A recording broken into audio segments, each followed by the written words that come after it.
할렐루야. 오늘은 10월 28일 월요일입니다. 다시 정시 매일 예배가 시작되었습니다. 오늘도 정시 매일 예배에 함께하신 성도님들 한 분 한 분 사랑하고 축복합니다.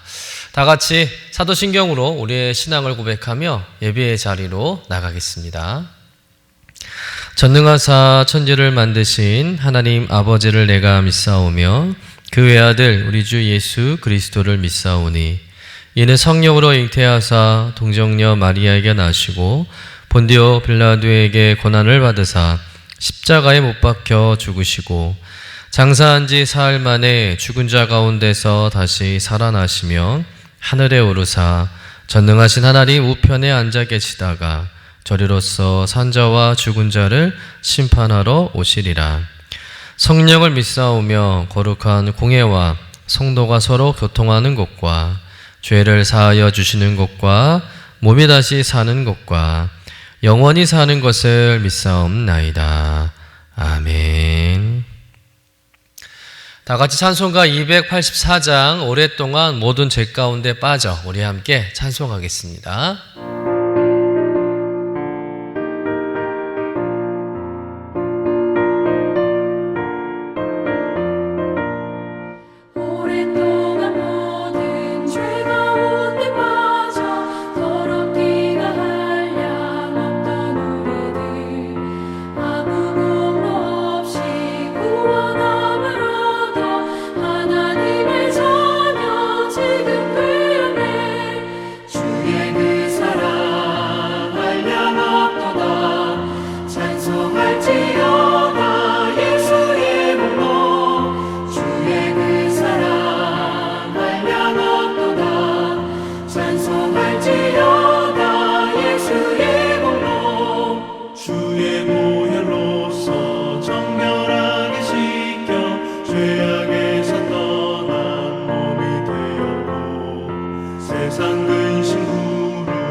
오늘 우리에게 주시는 하나님의 말씀은 갈라디아서 5장 1절에서 6절까지의 말씀입니다.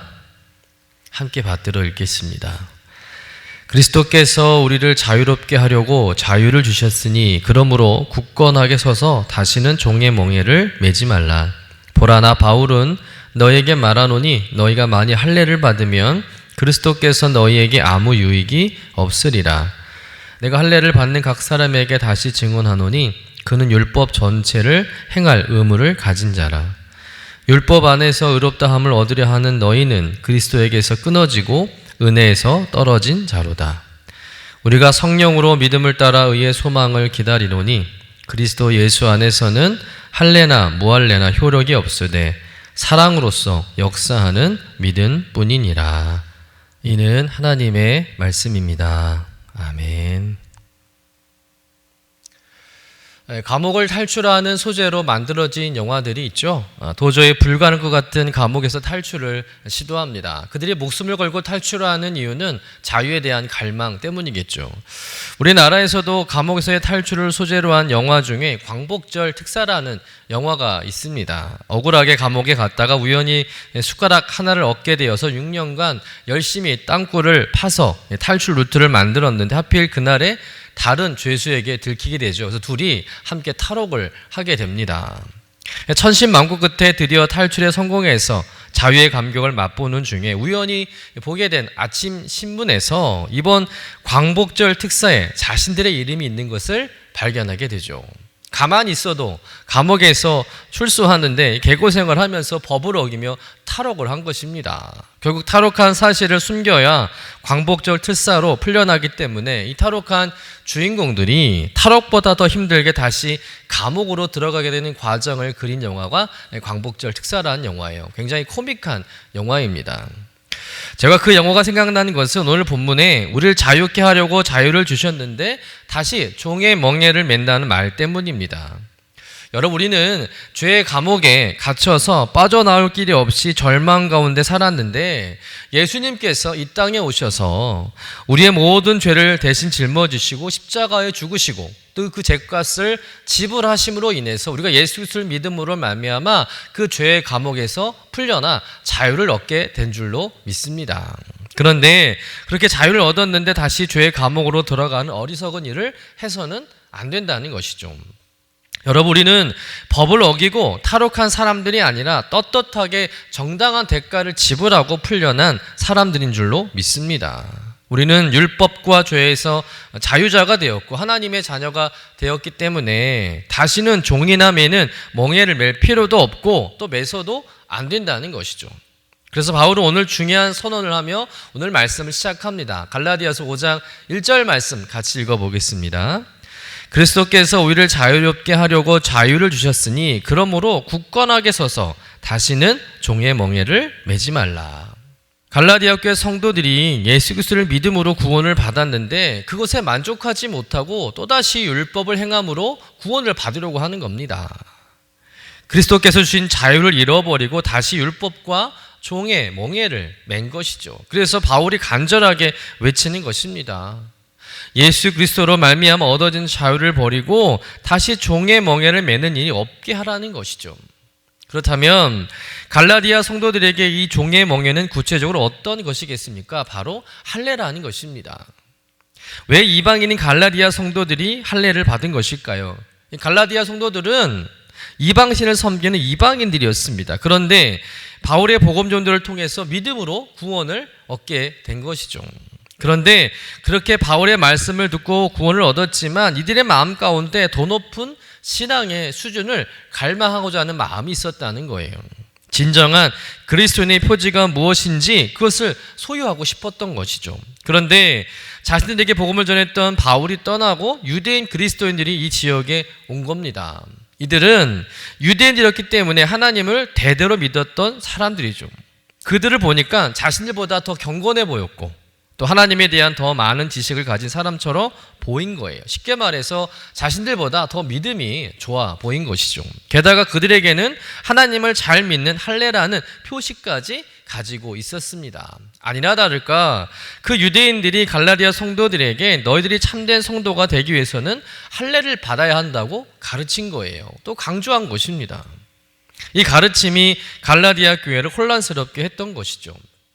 여러분, 원래 할례라는 것은 어떤 것입니까? 하나님께서 아브라함과 언약을 맺으신 표식이죠. 즉 하나님과 언약의 증표가 할례입니다. 할례는 성별된 백성의 표로 받는 율법적 의식이라는 것이죠. 이 할례의 표식이 있을 때 하나님의 약속의 자녀라고 인정할 수 있는 것이죠. 이것은 아브라함의 혈통에서만 적용되는 것입니다. 즉 하나님 이 할례를 통해서 아브라함의 후손들, 자손들을 하나님의 백성으로 거룩하게 또 구별된 자로 삼으신 것이죠. 그런데 예수 그리스도가 이 땅에 오신 이후에 예수 그리스도를 믿는 모든 자는 그리스도 안에서 한 형제가 된 거예요. 모두가 하나님의 자녀가 된 것이죠. 그래서 이제는 눈에 보이는 혈통적인 관계와 언약이 아니라 예수님의 보혈로 인한 영적인 관계와 언약이 맺어지게 된 줄로 믿습니다. 어떻게 보면 이스라엘 할례는 하나님의 언약과 또 언약의 백성으로 살아가는 사람들의 샘플과도 같은 거예요. 그리고 이 그 언약은 예수 그리스도의 대속의 죽음과 부활하심으로 완성된 줄로 믿습니다. 그래서 이제는 할례를 행하지 않아도 예수 그리스도를 믿기만 하면 아브라함이 가졌던 하나님의 언약의 축복을 누리게 되는 것이죠. 이제 예수 그리스도를 믿고 구원받은 그리스도인의 표지는 할례가 아니라 십자가라는 거예요. 내 마음에 내 영적 삶에 십자가의 흔적이 있는가? 그것이 내가 하나님과 언약을 맺은 약속의 백성을 살아가는 진정한 믿음의 표식과 기준이 되는 줄로 믿습니다. 육체 할례가 중요한 것이 아니라 마음의 할례가 더 중요하다는 것이죠. 여러분, 예수님께서 우리를 위해 십자가에서 행하신 것에 대한 믿음의 그 어떤 것도 첨가될 수 없는 거예요. 우리의 참된 믿음의 기초에 다른 무엇인가가 첨가되는 순간 그리스도께서는 우리에게 아무런 유익함이 없는 존재가 된다는 것입니다. 2절 말씀이 바로 그 말씀인데요. 2절 말씀 같이 읽어보겠습니다. 보라, 나 바울은 너에게 말하노니 너희가 만일 할례를 받으면 그리스도에게서 너희에게 아무 유익이 없으리라. 할례가 구원의 조건이 된다고 생각하고 할례를 받게 되면 은혜로 주시는 그리스도의 구원을 받아들이는 것과는 모순이 된다는 거죠. 동시에 그리스도의 십자가의 사역을 부정하게 됩니다. 이제는 예수님이 필요 없게 되는 거예요. 당연한 것이죠.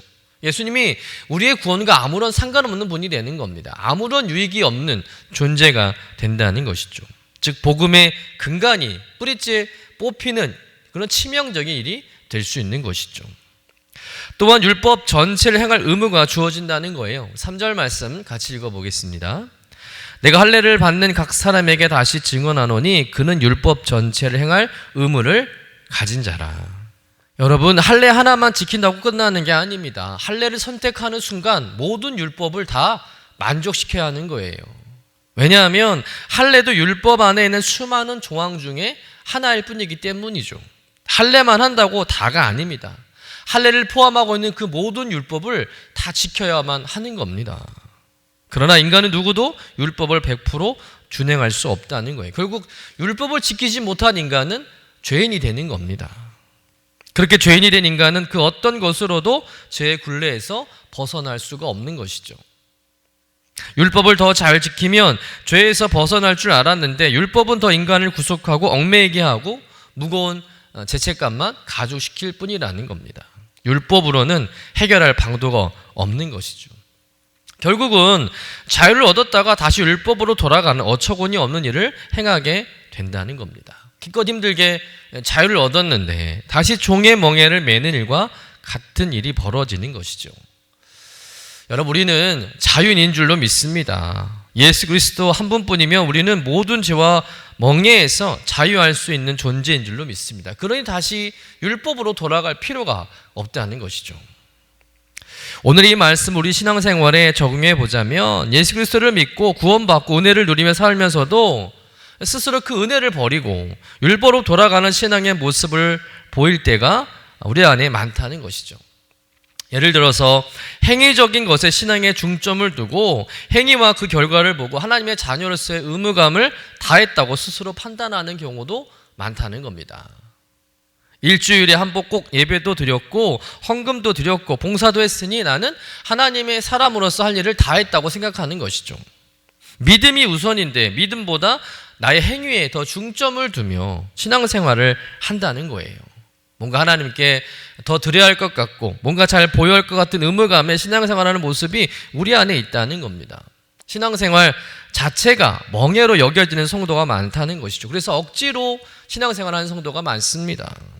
예배도 겨우겨우 드리고 교회 봉사하라니까 마다할 수 없어서 봉사하고 억지로 헌금하고 눈치 보여서 어쩔 수 없이 행하는 그런 성도님들이 우리 가운데 많다는 것이죠. 신앙의 자유함을 누리지 못하고 기쁨을 누리지 못하고 의무감에 신앙생활하는 모습이 많습니다. 물론 책임감 가지고 의무감을 가지고 잘하려고 하는 마음은 이해가 됩니다. 그러나 그런 마음에는 기쁨이 없다는 거예요.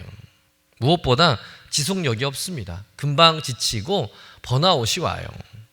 그러다가 시험에 들고 낙심하게 되면 교회를 떠나게 되고 예수 그리스도께서 떨어져 나가는 일이 일어나게 된다는 것이죠. 4절 말씀 같이 읽어보겠습니다. 율법 안에서 의롭다함을 얻으려 하는 너희는 그리스도에게서 끊어지고 은혜에서 떨어진 자로다. 결국 사도 바울이 말하는 것은 무엇입니까? 율법적 신앙생활은 예수 그리스도에게서 끊어지고 은혜에서 떨어질 수밖에 없다는 거예요.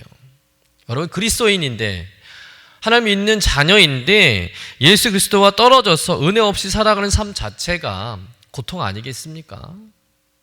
그럼 우리는 어떻게 신앙생활을 해야 하겠습니까? 어떻게 하는 것이 다시 종의 멍에를 매지 않고 자유하며 은혜와 기쁨을 누리며 사는 신앙이 될 수 있을까요? 오늘 사도 바울은 두 가지를 우리에게 권면하고 있는데요. 우선 5절의 말씀을 같이 읽어보도록 하겠습니다. 우리가 성령으로 믿음을 따라 의의 소망을 기다리노니. 간단히 말해서 성령을 힘입어 살아야 한다는 거예요. 나의 믿음을 완성하는 것은 내 영역이 아니라는 것이죠. 또 부분적으로도 나의 노력과 공로가 필요한 것도 아닙니다. 내 믿음 50%, 성령님 50% 합쳐서 100%의 신앙의 수준에 이르는 것이 아니라 전적으로 성령을 힘입어서 성령님의 능력을 100% 의지해서 살아갈 때 우리는 종의 멍에를 지지 않는 자유인으로 살아가게 된다는 것이죠. 성령을 따라서 성령 힘입어 산다는 것은 무엇이겠습니까? 매 순간 하나님께 묻고 깨달으면서 그 깨달음을 경험하고 한 발짝씩 나아가는 것이죠. 무엇보다 성령께서 우리에게 오신 이유는 우리가 육체와 마음의 원하는 대로 끌려 살지 않도록 도와주시기 위해서 오신 줄로 믿습니다. 그러니 우리 날마다 성령님을 의지하며 살아야 할 줄로 믿습니다. 성령님을 따라 살아가는 삶이 되어야 한다는 것이죠. 여러분, 매일매일 성령 충만한 삶을 살아가는 여러분 되시기를 주님의 이름으로 간절히 축원합니다. 바울은 우리에게 또 한 가지를 가르치죠. 6절의 말씀 같이 읽어보겠습니다. 그리스도 예수 안에서는 할례나 무할례나 효력이 없으되 사랑으로서 역사하는 믿음 뿐이니라. 자, 이 말씀은 할례를 받고 안 받고가 중요한 것이 아니라 더 중요한 것은 무엇이다? 사랑으로서 역사하는 믿음을 가지라는 거예요. 다시 말해서 사랑이 우선이라는 것이죠. 나의 종교활동으로 무언가 의로움을 얻으려는 생각을 버리고 하나님이 우리에게 주신 그 자유로 인해서 뜨겁게 사랑하며 살라는 것입니다. 나 자신을 사랑하는 것부터 시작해서 우리 교회와 가족과 이웃을 사랑하고 하나님을 사랑하는 일에 더욱 많은 시간과 정성과 마음을 들여야 한다는 것이죠. 이런 사랑으로 살게 되면 다시는 종의 멍에를 지지 않고 참된 자유인의 삶을 살아갈 수 있다고 바울이 권면하고 있는 거예요.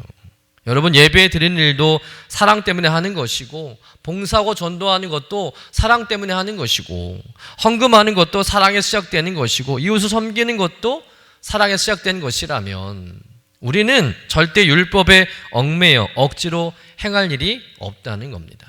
사랑은 모든 죄와 율법을 이기는 힘인 줄로 믿습니다.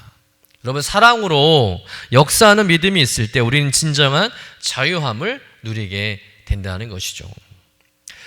사랑하는 성도 여러분, 우리에게 주신 그 자유를 허망하게 다시 잃지 않기를 간절히 부탁드립니다. 다시 종의 삶으로 돌아가지 않기를 간절히 부탁드립니다.